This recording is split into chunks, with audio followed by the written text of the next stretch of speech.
I'm Matt Valley, and welcome to episode number 33 of the Rock and Roll Research Podcast, where we share the super cool backstories and side gigs of the research and insights pros that you trust. Today's guest, Joel Rubinson, hardly needs an introduction. He has long been a change agent when it comes to the practice of marketing and marketing research. At his current company that he founded about 10 or so years ago, Rubinson Partners, he's led critical client engagements in topics like multi-source global brand tracking, cross-media optimization, market mix modeling, and a whole bunch of other things. He's also an adjunct professor at NYU, where he created the first MBA course on social media for brand managers. Before that, he was actually the chief research officer at the Advertising Research Foundation, the ARF, and his list of accomplishments and contributions to the industry go on and on and on. But what I really want to talk to Joel about today is his decades-long parallel career as a musician, playing bluegrass and rock and roll with lots of guys and gals, including another notable market researcher. And Joel is here to tell you all about that today. So welcome to the podcast, Joel. Thanks a lot. I just have to make sure the family knows that I'm being recorded. Yeah, thanks a lot, Matt. Nice talking with you. Yeah. Super excited to have you on, and lots of good stuff to talk about today. So let's start with how you got into the business of market research in the first place. How did that go down? Okay. Well, I was one of the few students at the University of Chicago MBA program who didn't like finance. So I went to the University of Chicago because I was very attracted to the Nobel Prize winners who taught there in economics. So yep. I took classes under Milton Friedman, George Stigler. It was great, you know. That's amazing. And so, you know, but then I decided, well, so I have a concentration in economics, a concentration in statistics, but I don't want to be an economist and I don't want to be a statistician. So what do? I didn't like finance, but I did like marketing. So right. I told myself that's the career path I want to go on. My first couple of jobs didn't quite hit the mark, but my third job after college was at Unilever. And that was really fantastic. I mean, the person who was the head of the department, Bill Moran, was like one of the thought leaders in the industry. And I don't know, maybe I'll even tell you one of my secrets was Bill he wasn't that accessible, but he was right. Very motivating. So I knew his schedule. I knew how late he stayed, and I knew when he would go to the bathroom. So there were two urinals. So I would kind of follow him into the bathroom so I could get a few minutes of wisdom as we were talking. And then we developed a great relationship on economics and, you know, modeling, marketing, great relationship. And then, you know, it just kind of taught me how to think about marketing. I just somehow got it, you know, there was like something that clicked for me, and that was really the start of my career, and I kind of went on from there. So that's how I got into it. It's always a little serendipitous, I think, in marketing research, you know? Yeah, how so? Well, there aren't really too many like formal marketing research programs. Yeah, right. And, you know, certifications and things like that, where it's not like becoming a doctor where, you know, or a lawyer, we have to study for X years through a regimented program, take certification exams and things. So I think people come into marketing research from core disciplines, and they just find it in different ways, you know, and you can get people in a room in a marketing research department, and, you know, someone like me came from an economics background, somebody else came from a psych background. Right. I had a guy work for me who was a great advanced analytics guy, you know, great with math and all kinds of stuff. His background was philosophy, you know. Oh, wow. Yeah, from an Ivy League school. But I mean, you know, he didn't study anything relating to marketing. So you just kind of So he wound up going into it through agencies, Right. Yeah. And so people get into this profession in different ways. And I'd say now, I mean, I'm still kind of I'm from Brooklyn, even though I don't live in Brooklyn. I'm from marketing research, even though I'm not sure I still live in marketing research because I do so much with, digital marketing and big data and stuff like that. But, those genes are still in me. Yeah. Yeah. Cool. Well, speaking of serendipitous, somehow you also found your way as a musician. So tell us about how that came about. Okay. Well, so my journey into music started really with bumming around South for a couple of weeks with friends. And we went to this fantastic club in Nashville.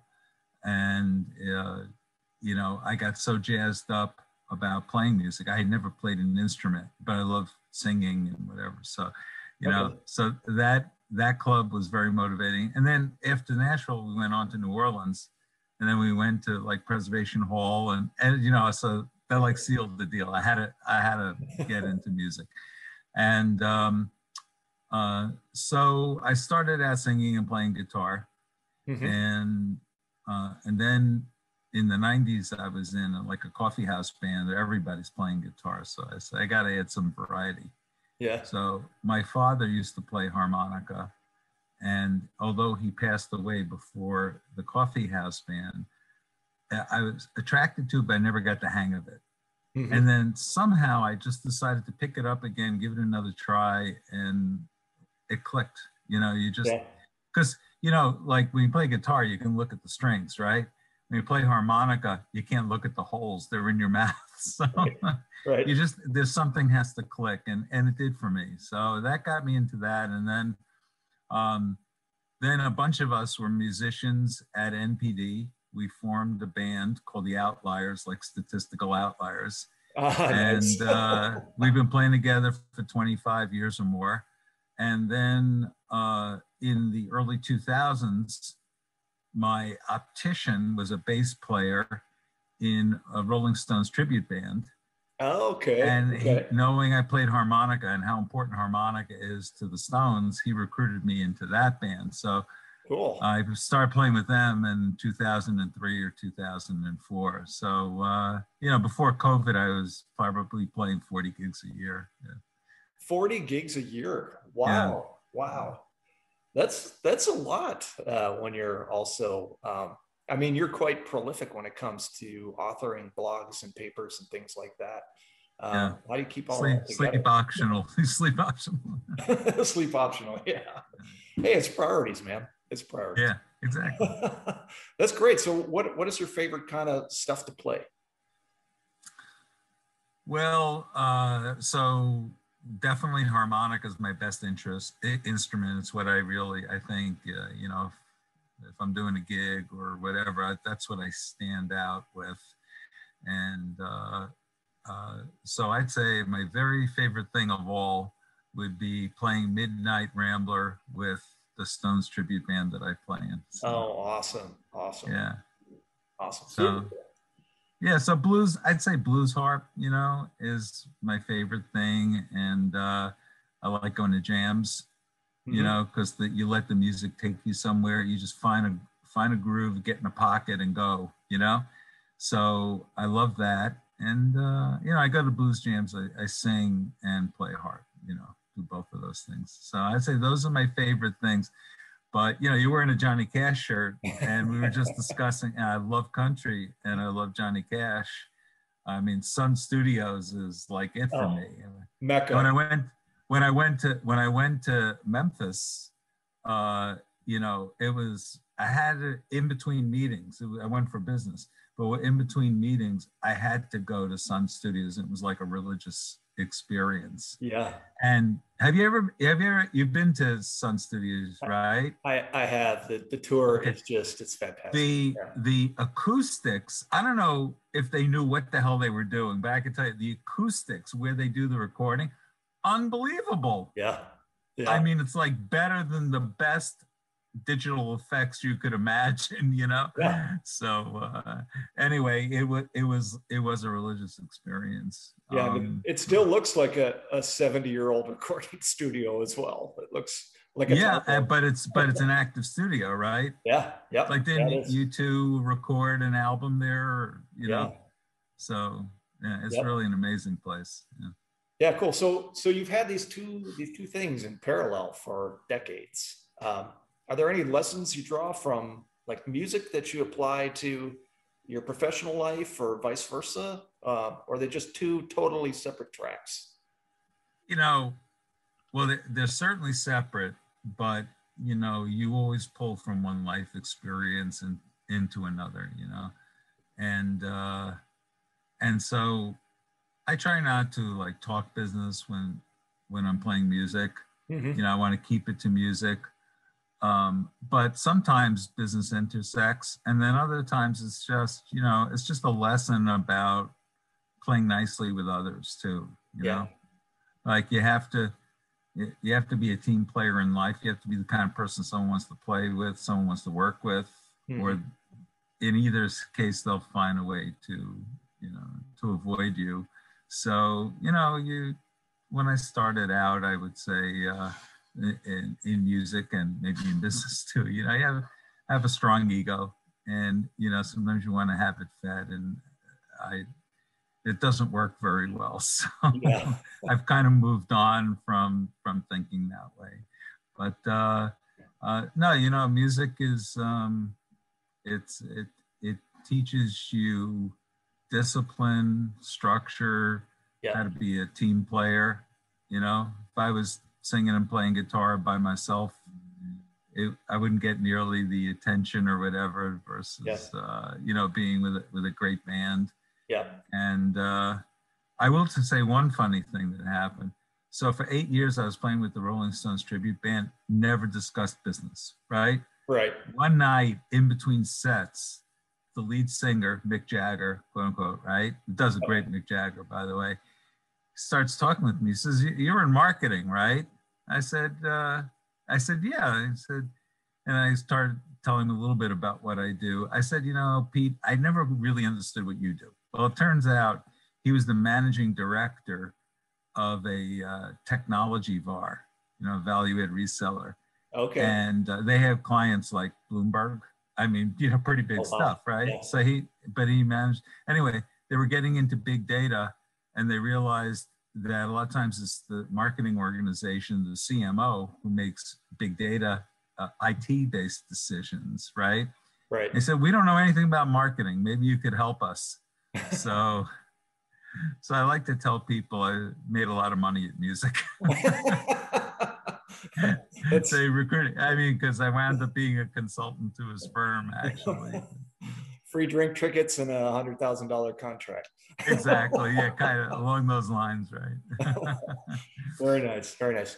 Okay, so let's go back to the work side then again. Mm-hmm.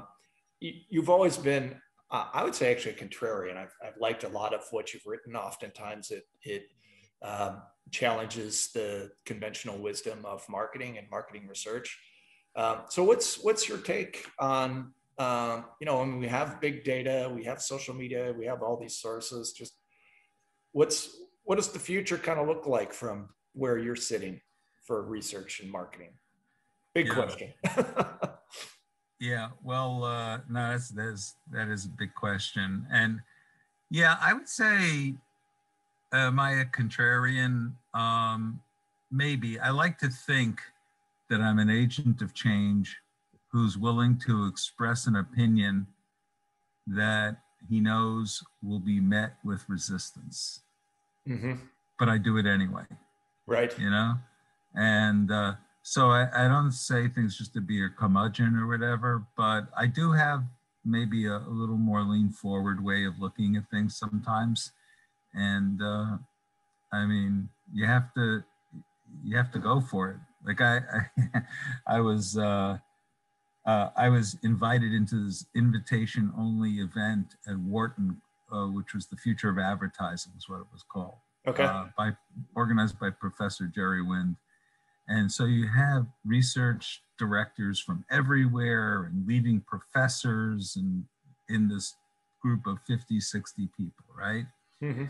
And, you know, at one point I started, and this was really before the rise of programmatic advertising. Okay. But I started to talk about how I thought the science of advertising as it related to media might be more important than creative. And one of the reasons I said that is because if you get it right based on the math of placing advertising, Mm-hmm. it's repeatable success. Whereas if you Right. get it right in terms of creative, it's lightning in a bottle, you know? And Right. it's like everybody at that conference was talking about the Old Spice man on a horse thing. Right. And, you know, you realized the reason why everybody was referring to the same campaign is because that's the only one like that. No, if you knew how to create it, everybody would create their version of it. But it's the you know, so you have that, and you have Like to Teach the World to Sing, and Excedrin Headway. I mean, it's great creative is like lightning in a bottle. Of course, you have to strive for it, but great media strategy based on math is reproducible. So anyway, at the time, I had a very big consulting gig with Coca-Cola to help them redesign their global tracker. Mm-hmm. And Stan and Nathan, who's the global head of research, who actually brought me in to Coke to do this, right? Right. He pulled me aside after I said this, and he said during the break, he said to me, "What are you saying, man?" Well, at the time, I didn't know to articulate, you know, that it was programmatic and addressable marketing. And most recently in October, we introduced a whole new brand growth framework that is proven to deliver 50% increase in ROAS, return on ad spend. And it's based on targeting a segment we identified called the movable middle, which has 5 times the ad response. And that relationship actually comes from math. It comes from calculus. So I won't go into all the details, but the point is that is reproducible success. So I guess 6 years ago, whenever that happened, you know, I was right, but I didn't quite know how it was going to materialize yet. And so it's not that creative isn't important.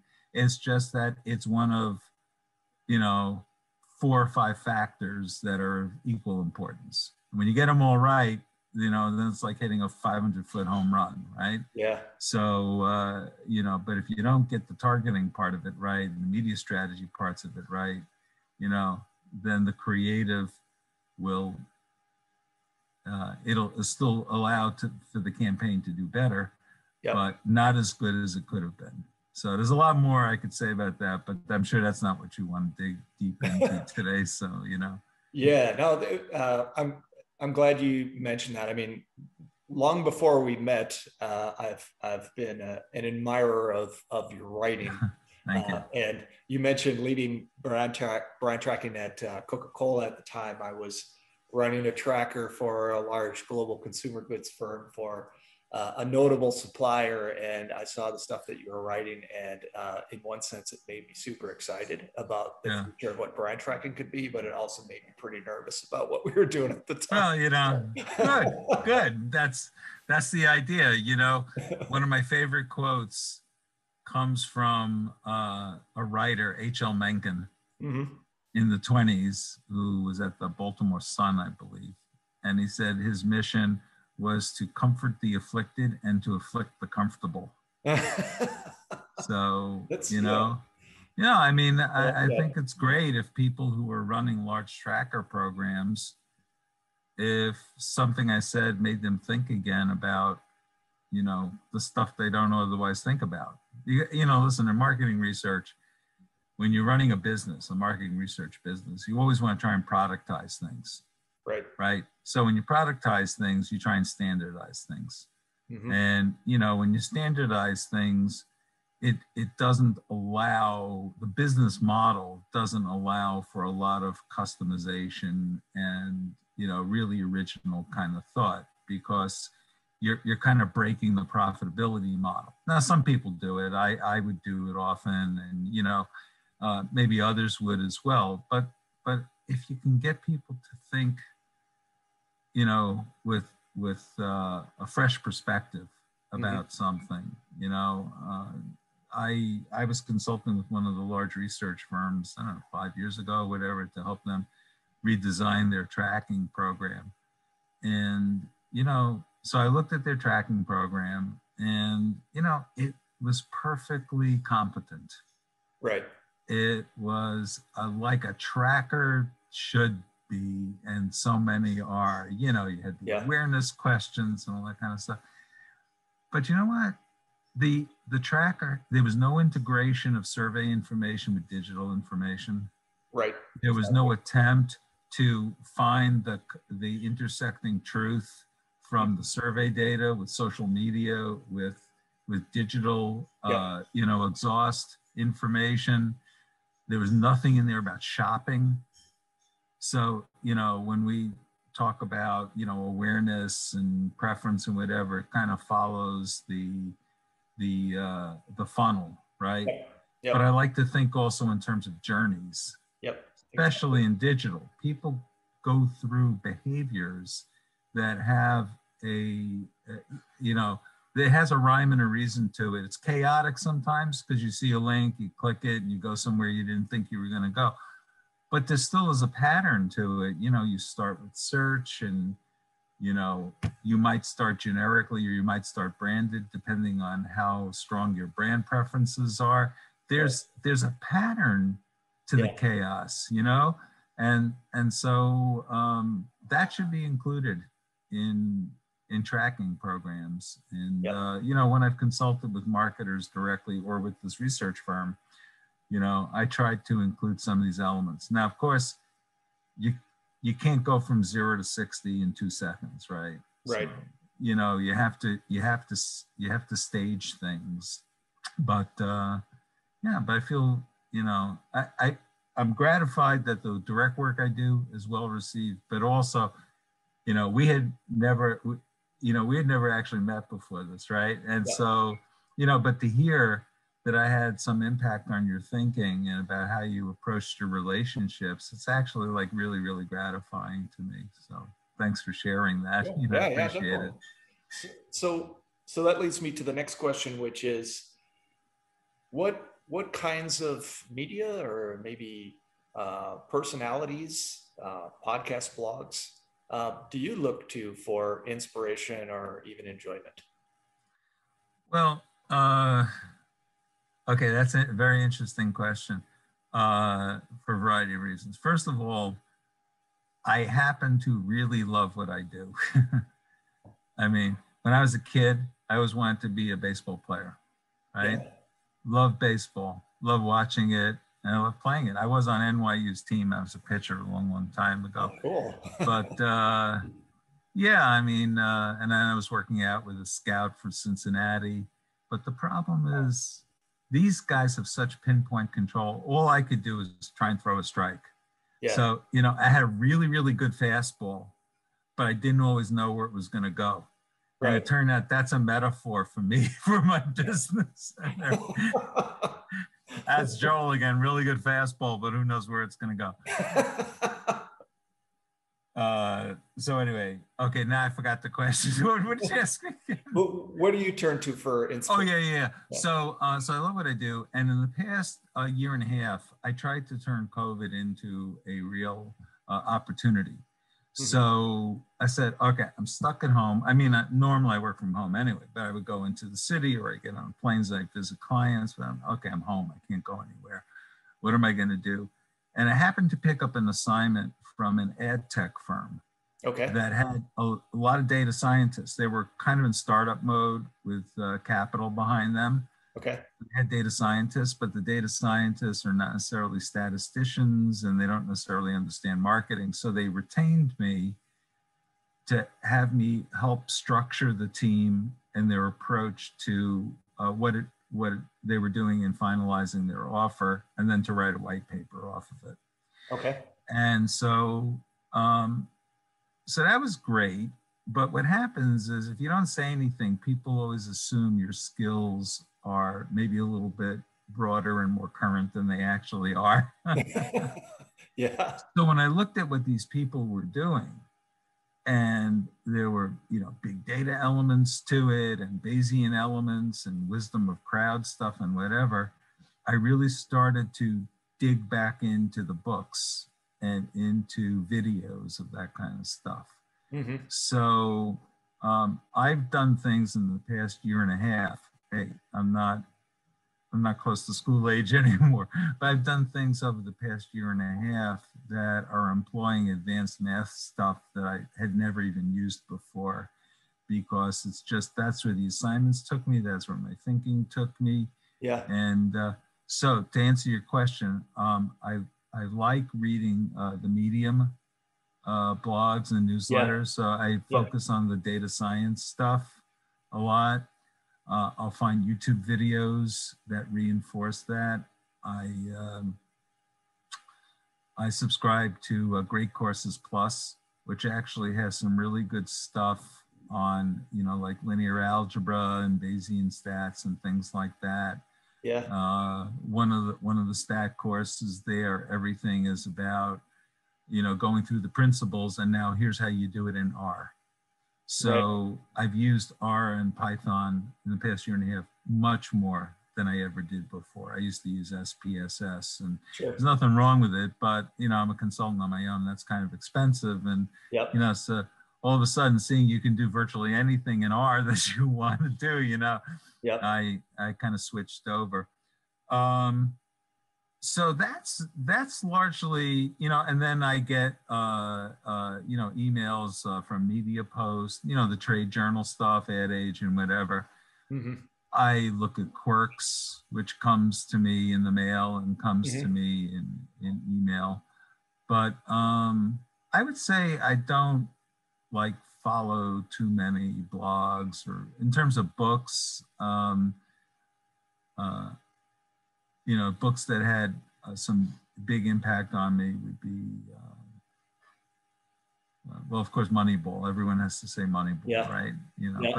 But I actually did stuff that was sabermetrics, like when I was at the University of Chicago, before anyone ever heard of Bill James. I just didn't know you could actually make a living at it. Yeah. I might not have gone into marketing research if I knew you could, because I actually built, there's something in sabermetrics called wins above replacement, which is like the key metric. That was actually the basis of my paper in 1972 when I was in college. It was the basis of the paper, was that. That's so cool. Yeah, and no one had ever heard of Bill. I just didn't ever think you'd make money. I was just saying, okay, I got to do a term paper in stat, and hey, baseball statistics are all available, so let me go for that. So there's that, so, and then occasionally books will come by me, like one that was on, how the whole digital advertising world was evolving. Was great. And, the onset of programmatic. So I kind of, I read articles, I read the book, I got it, and I'll look for advanced math stuff. And now that I've been practitioner for so long, I see the applicability of this. Like I never had a clue, other than factor analysis kinds of stuff. What do you use an eigenvector for? Now I have all these applications that I've actually built that use that eigenvector decomposition of large matrices for other kinds of stuff that I never studied in college. Back then it was always like blocks on springs and predicting motion and stuff like that. So now it's relevant to me because I have use cases in mind. So anyway, so that's that's a long-winded answer, but I don't have anything really habitual. I get to Google alerts on topics that are important to me where I have assignments, like multi-touch attribution. But I'm open to suggestions, by the way, if you have. Well, I think it's really fascinating that, like you said, you've used this time to actually continue to evolve your learning on your core business. And just keep pushing the envelope and yeah. you know, adding more perspectives to the work that you've been doing. Yeah, So and part of the trick is take on assignments that make you uncomfortable. Right. Because if everything you do is completely comfortable, yeah, it's going to get pretty boring. Yeah, absolutely. And I think you get stagnant in a fast-moving world too. That's right. Yeah. So yeah, I think about, you know, where I was, like when I was the chief research officer at the NPD group, you know, and the models I built back then and whatever, I think about those and, you know, the stuff I do now, I'm not sure that the Joel of 2002 or whatever would even understand easily what I'm working on now. Right. But the digital world was, you know, people were still looking at digital like it was linear TV. Yeah. Right. You know, it's like, what's the ratings of this website, that website, and you know, I once heard a professor talk about innovation, and he says people always think of new technology in the context of old technology first. Yeah. And he made the point that it was 15 years before someone, from the advent of movies, before someone thought to shoot a close-up. Wow. And the reason for it was just a play. Right. It was a play on film. Well, you don't have close-ups when you're watching plays, right? Right. Yeah. So, I mean, you know, so anyway, but I love trying to find those transformations, and not just for transformation's sake, because it's adding, you know, economic or commercial value. So, right. Anyway. Yep, that's great way to look at it. Okay, now the all important question, Joel. So you're a musician, right? Yeah. You've got musical passions. Yeah. So let's say you're stranded on a desert island, right? Okay. Someone has granted you 3 records of your choice to keep you company the rest of your days. What are those records? Okay. So the first 2, I know exactly what I'm going to say. All right. The third one is like a 20-way tie. So the first, I'll tell you what I chose as my third one, but I want to mention some of the alternates. Okay. Oh, okay, but I'm still going to hold you to the 3. So the other. Okay. So here's the 3. Okay, I got 3. Here's the 3. Number 1, the band Brown album. The one that had Jemima Surrender and Night They Drove Old Dixie Down and Cripple Creek, which was one of my favorite songs of all time. So the band, that's number 1. Great. Okay. Number 2 would be what I think is the greatest bluegrass album of all time, which is Old and in the Way, which started as a side project for Jerry Garcia. Right. He's playing banjo on this, you know, and he pulled together these unbelievable musicians. Vassar Clements, who's like, you know, a jazz genius on violin or fiddle, brought into bluegrass music. And in fact, the greatest lead break I've ever heard doesn't come from Clapton or whomever. It comes from Vassar Clements on the song Midnight Moonlight on that album. Oh, cool. So anyway, so that's number 2. I got to that one. Okay, yep. Number 3 is the first Paul Butterfield blues band album I ever got. And I choose that one because, listen, I play blues harp. I mean, that's what I love to do when I'm on stage and I can, you know, play some amazing lead breaks and see the reaction of people. So I gotta pick blues harp album. Sure. There's a lot of great ones, but I guess I'll go with Paul Butterfield. So that's it. Now, so those are my 3. All right.